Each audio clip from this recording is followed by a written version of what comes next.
রেহানা আক্তারের এক সন্তানের বয়স ২ বছর, আরেক সন্তান ৪ মাসের গর্ভে।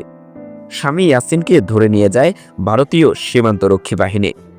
সন্তানের বাবাকে ফেরত পাওয়ার জন্য কর্তৃপক্ষের কাছে আর্জি তার। ধান কাটতে গেছিল, চা নাস্তা করে গেছিল, পরে আসবে বলছিল, আসে নাই।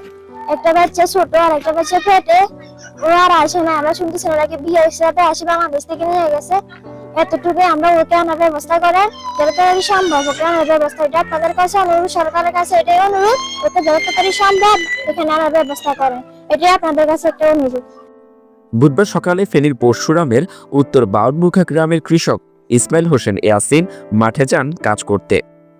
স্থানীয়রা জানায়, ইয়াসিনকে ডেকে নিয়ে যায় ভারতীয় সীমান্তরক্ষী বাহিনী। এরপর বেদম মেরে আহত করা হয়। মুমূর্ষু অবস্থায় ভর্তি করানো হয় হাসপাতালে।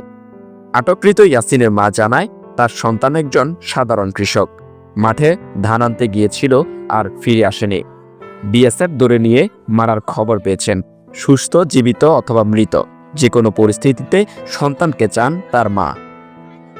যেভাবে ওকে এলাকাবাসী আমাদের সহযোগিতা করেন, আমার ছেলেটা ফিরে চাই। সরকারের কাছে একটাই অনুরোধ, একটাই দাবি জানাই, আমার ছেলে আমার বুকে চাই, আমার ছেলে আমাদের ফিরত দেন, আমায় ফিরত চাই। এদিকে সীমান্ত থেকে বাংলাদেশি কৃষককে ধরে নিয়ে যাওয়ার বিষয়ে জানতে চাইলে রাজি হননি। তবে জেলা প্রশাসনের ফেসবুক পেজে জানান, বাংলাদেশিকে ধরে নিয়ে যায় ভারতীয় জনতা, পরে সোপর্দ করা হয় পুলিশে।